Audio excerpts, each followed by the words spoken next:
The production of The Evil Dead spanned a whopping 2 years, during which an astounding 46 hours of raw footage was shot. Although most of this was unusable takes and repetitive shots, a whole bunch of legit scenes didn't make it into the final cut. Numerous alterations and deletions were made to the film from the script stage to the finished product, and so was the case with the other 3 Evil Dead movies. In this video, we will focus on all important sequences and shots that were ultimately cut from their respective final versions. So without waiting any longer, let's open the Book of the Dead. Before we go into our explanation, we have a very small request. If you like our content, please support us by subscribing to our channel. This is a small click for you, but for us, it means a lot. Thank you. Let's begin.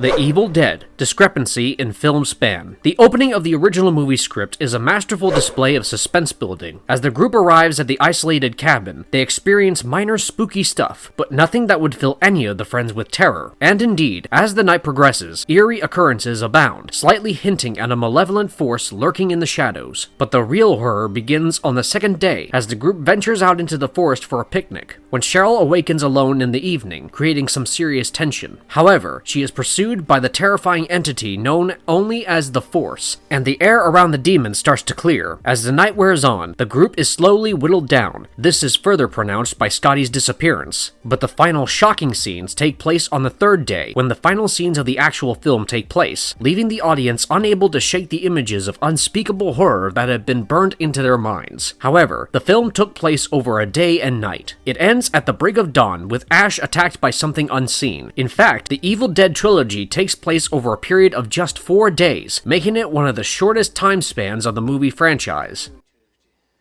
To Tarim. Which means? Party down!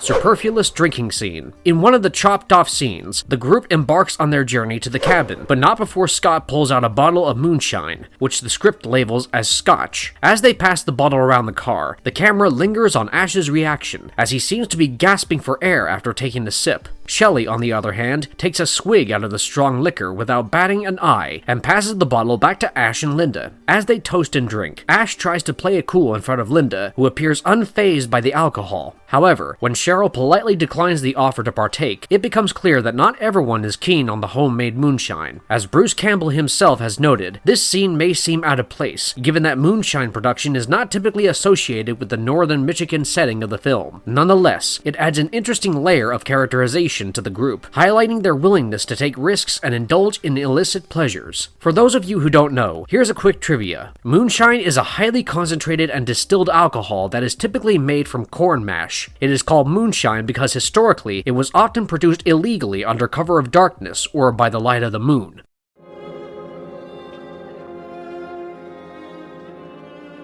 The trapdoor. In one of the lead scenes, Scott and Cheryl explore the cabin and stumble upon the locked trapdoor. Scott unlocks the padlock using a set of keys, but finds that the door has been nailed shut. This detail adds an extra layer of mystery and tension to the story, as it begs the question of what might be lurking below. Later, as Cheryl sketches the clock, she notices the trapdoor move, and the force is supposed to be straining against the nails. This foreshadows the terrifying events that are about to unfold. While this sequence was ultimately cut from the final version of the film, it can be seen in the Evil Dead Treasures from the Cutting Room Floor featurette. One interesting addition to the scene is Linda restarting the clock, which may seem insignificant at first glance, but could potentially have deeper symbolic meaning. However, as the scene was reworked and edited, this aspect was lost on the viewer. However, in the actual film, the trapdoor simply flings open while the group of friends was at the dinner table. Shut it off. Conda!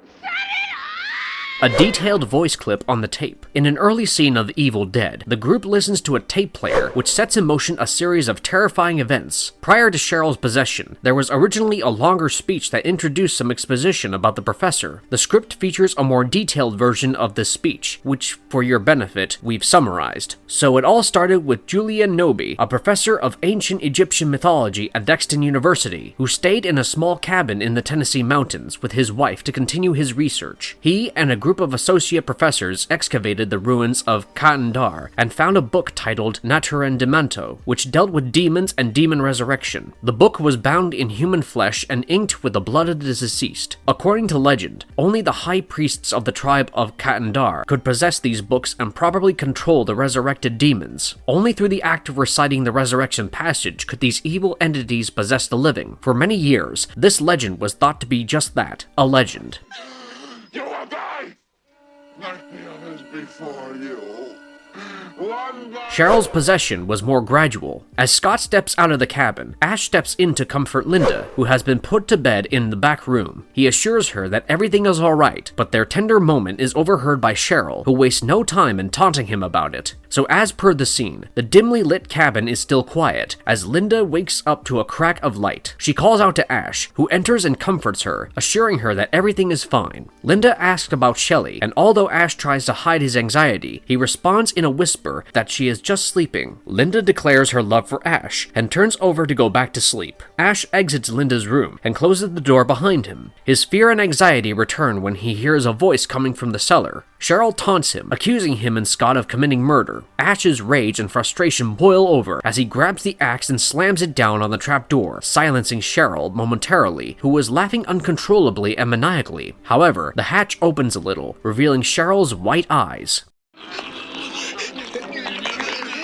Even the next scene was axed. In this scene, we witness Ash as he seeks solace from Cheryl's taunts by stepping out into the crisp autumn air to chop some wood. The tension is palpable, and the camera captures every swing of the axe, but as the wood splinters under the force of Ash's blows, so too does his emotional state. Tears stream down his face as he struggles to maintain his composure. However, Ash's outburst becomes far more visceral and cathartic than the original script had intended. With a final swing, Ash unleashes his pent-up frustration and anger upon a nearby window, shattering the glass into a million tiny shards. Alright, we exaggerated a bit there.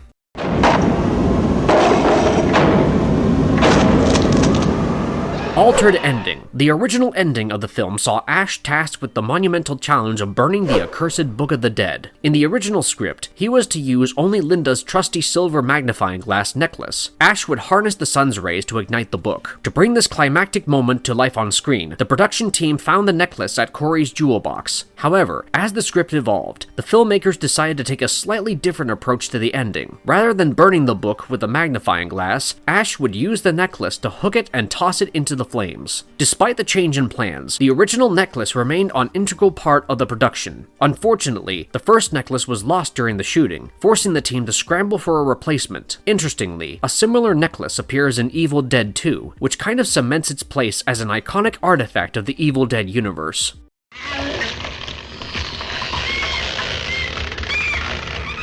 Evil Dead 2. The film follows Ash, who accidentally awakens an ancient evil spirit by playing a tape recording of an incantation, which possesses Linda and tries to kill Ash. After a series of horrific events, Ash is left alone in the cabin, and the spirit continues to torment him. As Ash battles the evil force, he discovers that the only way to defeat it is by dismembering it with a chainsaw. In the end, Ash is transported back in time to medieval England, where he is prophesied to be the chosen one who can save the kingdom from the evil force. He leads an army against the possessed undead and ultimately triumphs over the evil, but is trapped in the past as a result.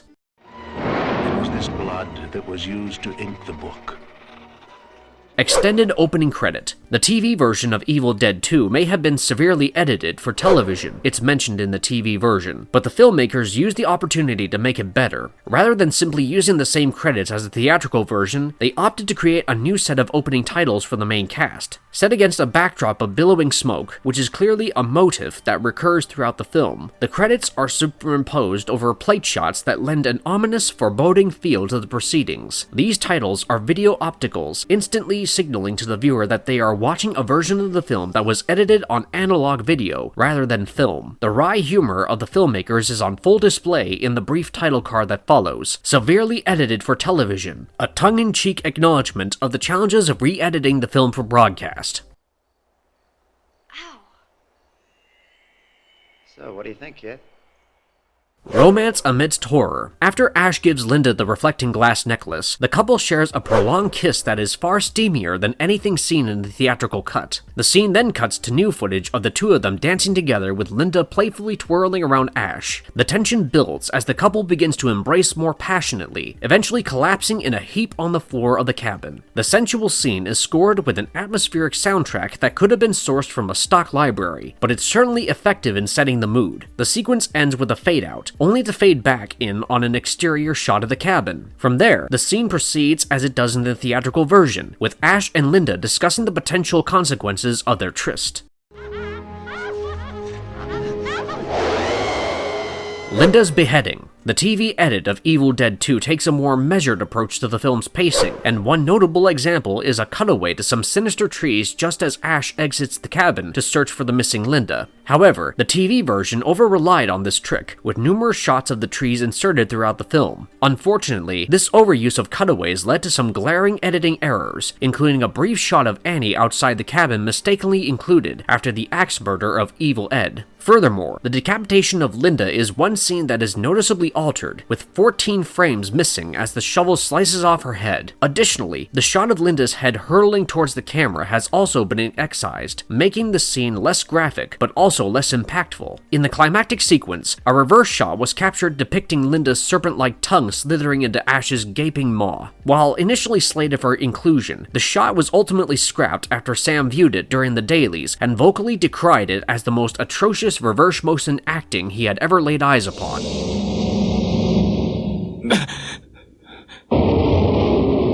Burning the Book of the Dead again. In this new and emotional scene, Ash is seen placing down the cross-shaped grave marker where he had just buried Linda, as the audience is given a glimpse into his grief-stricken state. With tears in his eyes, he stumbles back to the cabin and discovers the Book of the Dead lying on the floor. In a moment of anger and desperation, he throws the book into the fire, hoping to be rid of it once and for all. As the evil force's POV is shown from outside the cabin, the audience is given a glimpse into the malevolent presence that haunts the woods. These shots, along with the menacing tree shots, are frequently used throughout the TV edit to extend the film's running time to a full 90 minutes. Ash then steps outside, hesitantly walking into the dark and eerie woods, still grappling with the loss of his beloved Linda. Suddenly, the POV hurtles towards and through the cabin, towards Ash, just as in the theatrical version. Ash in the woods. A scene of Ash being thrown around by the evil force in the woods gets an extra 10 seconds of footage added. The beginning and end of these 10 seconds have been integrated into the shot, which seems to be a full sped-up take, unlike the theatrical cut's hidden cut version. We must admit that this change makes the sequence more thrilling and terrifying. A little cereal never hurt anyone. In this extended scene, Ash's hunger pangs take over as he drives towards the broken bridge. He reaches out and grabs a cereal box lying on the passenger seat and quickly empties its contents. However, as he gulps down the last few bites, he chokes on something lodged in his throat. After some frantic coughing, he finally manages to cough up the culprit, a small toy hidden inside the cereal box. Frustrated, he throws the toy out the window, slams on the brakes, and takes in the sight of the broken bridge ahead.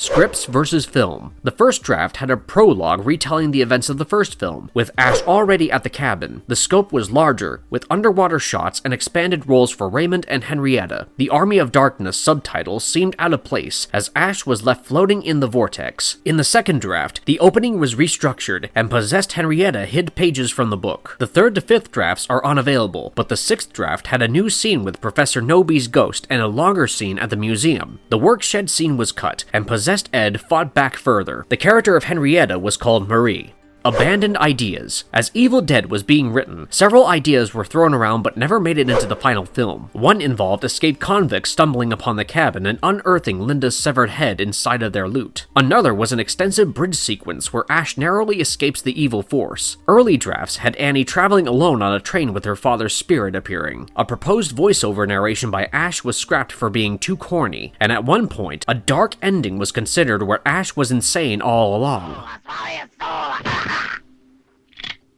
Swallow this. Continuity conundrums. One of the biggest hurdles faced in making Evil Dead 2 was the fact that the original film had been sold to distributors all over the world, making it impossible to secure the rights to use footage from it in the sequel's opening sequence. Despite earlier drafts sticking more closely to the first film's continuity, the team had to get creative. According to Greg Nicotero, a Scotty dummy was even made at one point, and in the 2011 US Lionsgate Evil Dead 2 Blu-ray release, David Goodman remembers Sam possibly being in line to play the role of Scotty. In the end, only a photo remains of that abandoned idea, featuring Tom Sullivan animating the burning Book of the Dead in the fireplace to mirror the shot at the end of the first film.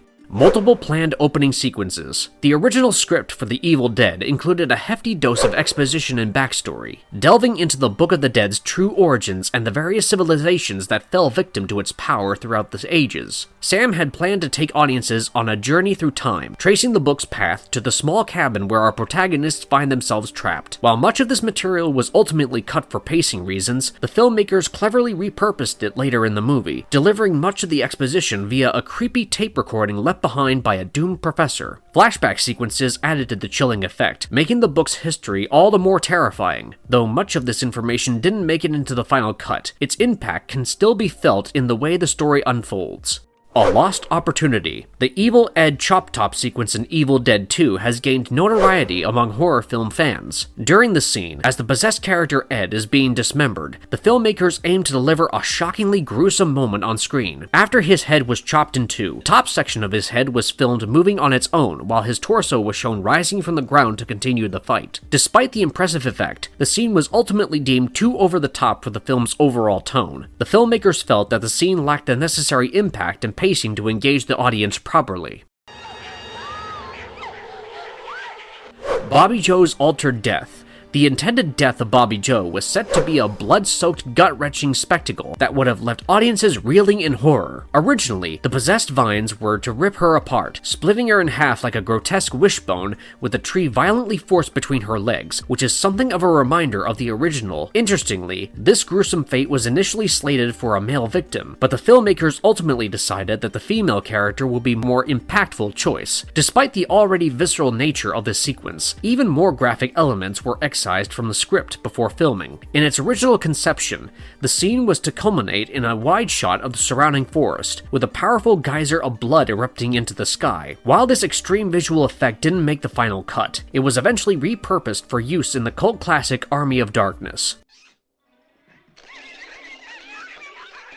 The Hand. The severed hand of Ash was set to have a more prominent role in the original script, with multiple appearances throughout the film. One particularly memorable moment was during the Chop Top sequence. At first, it would seem to be Ed's hand, but a camera pullback would reveal that it was actually Ash's own severed hand. This scene was even shot, but ultimately left out of the final cut as it was felt to slow down the action. Another missed opportunity for the hand was just before possessed Ash pops up next to Annie after she has stabbed Jake. However, this was also deemed too slow pace for the scene. Sam Raimi entertained the thought of having a giant version of the hand appear knocking on the front door, but that would have been silly. Squirrel slaughter. During the filming, a scene was shot that wasn't included in the script. After being possessed, Ash throws Jake at a tree and begins chasing Annie through the forest. He stumbles upon a cute little chipmunk. With a deafening roar, he seizes the fake chipmunk and bites it in two before tossing it aside. This moment was captured in Greg's footage, but upon review, it was deemed more comical than horrific, and therefore didn't make it into the final cut of the film.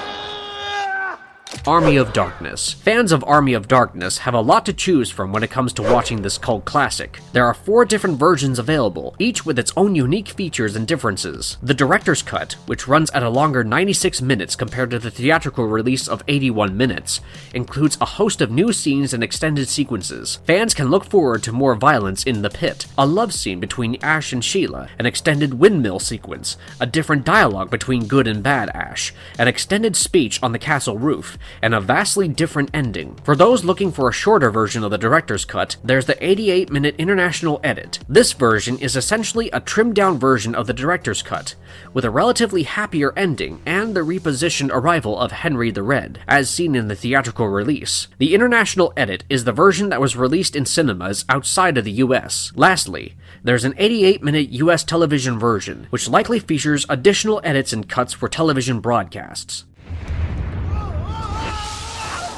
Alternate opening sequence. The initially planned opening sequence featured Ash reflecting on the story, with additional footage from Evil Dead 2 and epic music cues. There was even a refilmed sequence of Ash reciting passages from the Necronomicon to send the evil back, a role originally played by Annie Nobe. In this scene, Ash tries to describe the evil he has been facing and denies being insane despite hearing voices and witnessing godless things lurking in the woods. In fact, these experiences have made him more aware of the living evil that exists beyond the known spaces of our world. This dark entity desires a chance at life on Earth, just like any other being. Apparently, his encounter with the Necronomicon marked a turning point. To rid himself of the curse, he read from a passage that opened a hole in time to send the evil back. Miraculously, it worked. Now he shares this truth as a warning to others who might encounter the same terror. This original opening was a darker, moodier masterpiece, far superior to what made it to the final cut. Sadly, it was discarded due to plot changes, a true gem lost to the cutting room floor.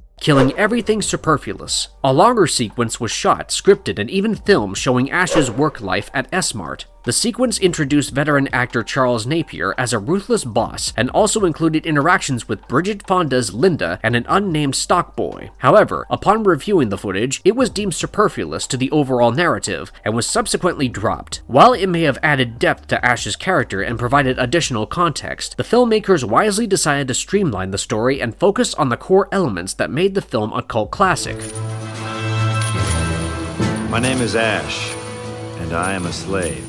Ash knocked King Arthur down. Right after his time travel to 1300 AD, Ash's belligerent attitude landed him in trouble. He confronted Arthur and knocked his protector off his horse, then pinned Arthur to the ground at sword point before a short but haughty duel sequence. Despite the tense situation, Ash remained composed and insisted that he was not seeking trouble. In fact, Ash gave Arthur his hand in a moment of truce, and Arthur put his sword back in his sheath, at which point Ash lowered his gun down. However, the scene takes a dramatic turn when Arthur ordered his men to shackle Ash before punching Ash. Frustrated, Ash lashed out with a vehemently exaggerated exclamation, "You miserable bastards," which is also present in the movie. While this scene didn't make it to the final cut, it would have been something interesting.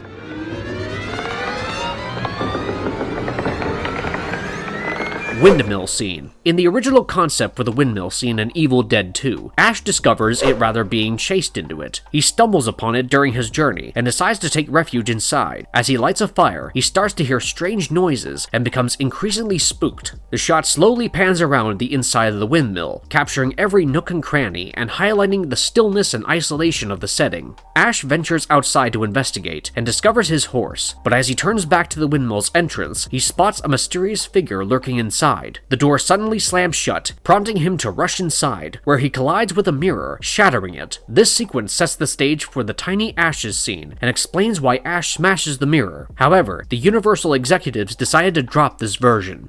Ash and Henry. Cut for pacing reasons, Ash ventures out on horseback to convince Henry the Red, the leader of a rival army of Arthur, to join forces and defend Arthur's castle against the army of darkness. Henry captures Ash and asks why he should help Ash guard and help enemies. Ash convinces him that they must unite or face certain defeat. The stakes are high as they realize the army of darkness will not stop until they have conquered everything in their path, including Henry's people. You shall die!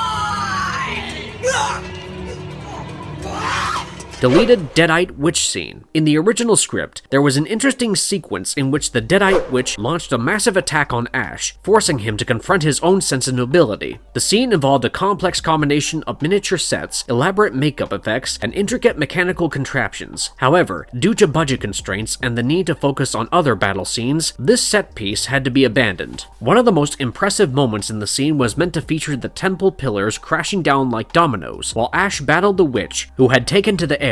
We think it would have been a truly spectacular moment, but sadly it was not to be. In the movie itself, there is a similar scene in which Ash is attacked by the Deadite witch. However, this sequence is much smaller in scale and less elaborate than the original version. Interestingly, this scene was actually a reshoot that was funded privately by the film's director Sam Raimi, as well as its stars Bruce Campbell and Rob Tappert. Alternate endings. The theatrical release of Army of Darkness picks up after Ash's return to the present day, where he finds himself facing off against the Deadite Queen in a memorable showdown in the S-Mart housewares department. However, fans who prefer the alternate ending are treated to a different conclusion. This ending was favored by both director Sam Raimi and star Bruce Campbell, and features Ash stranded in a cave after the entrance is caved in by some of the black powder he made earlier. As he prepares to drink a magic potion given to him by a mysterious figure, possibly Merlin, he is distracted by a falling rock and accidentally ingests an extra drop. The result is that he sleeps for centuries, awakening in a post-apocalyptic England with a massive beard and the unforgettable line, "I've slept too long." Interestingly, Raimi's original cut of the film did not test well with audiences, leading to a revised international cut that appears on the DVD release. But when even that version was rejected by the studio, Raimi was forced to make further edits for the US theatrical release.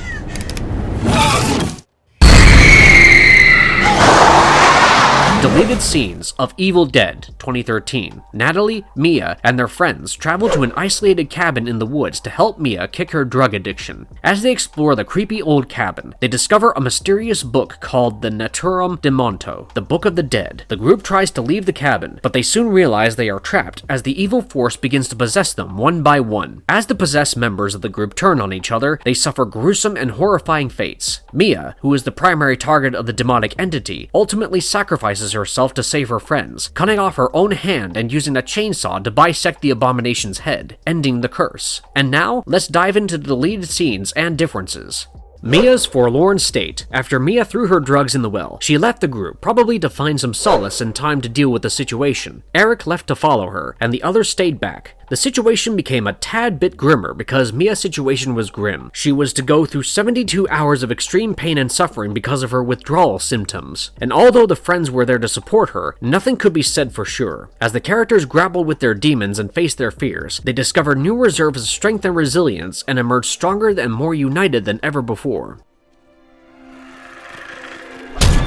David and the cat. In another deleted scene of almost 23 seconds, David cautiously makes his way into a dimly lit hallway. When he sees a shadowy figure near the window, with a sense of foreboding creeping up his spine, he moves closer, preparing for the worst. Suddenly, a snarl pierces the silence, and David jumps back in fear. But as the shadowy figure disappears into the night, David realizes with relief that it was just a cat, a feline trickster who had momentarily toyed with his nerves. Well, that's just the same old movie trope. Kunda. And the flipping of Necronomicon strikes again. At least twice, Eric can be seen flipping through the pages of the Necronomicon. This has happened in the original trilogy, and is a grim reminder of the things that followed. But apart from this, there's hardly anything else we can tell about this scene.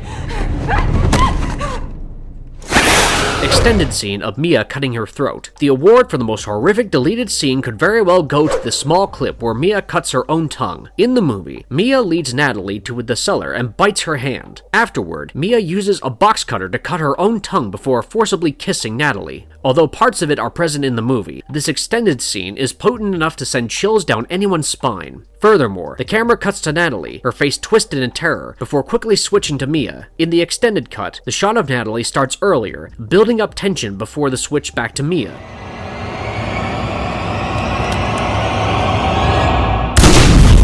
The water scene. In another short sequence, Eric enters a room where David is present. He puts down a can and picks up a glass jar filled with water. He simply drinks the water and thanks David for the same. We can see no reason why it shouldn't have been deleted. The most terrifying rendition of We're Gonna Get You. In a spine-chilling scene, the camera lingers on Natalie's hand as she squeezes out black fluid from the possessed bite wound. Her desperation is palpable as she implores Mia to give her back her hand, the tension building to a fever pitch. Suddenly, the possessed Mia erupts into a terrifying rendition of We're Gonna Get You from a distance, scaring Natalie in her bones. In a later scene, the shot of Natalie cutting off her own arm with a saw is extended, heightening the horror of the already gruesome moment. I had to do it. A little burning here, a little chopping there. In the movie, Natalie becomes possessed after being bitten by Mia and attacks the other characters with a nail gun. David shoots her arm off in self-defense, and Natalie returns to her normal state, but unfortunately, she ultimately dies due to her injury. However, the extended sequence has more to offer. In this gripping scene, we finally discover the fate of Olivia and Natalie's bodies. David's plan involved dousing Olivia's body in gasoline and igniting it in a blaze of flames. Meanwhile, he transports Natalie's lifeless body to a nearby shed. The tension builds as David meticulously wraps Natalie's body in plastic. He then wields the chainsaw and begins to dismember her body into pieces.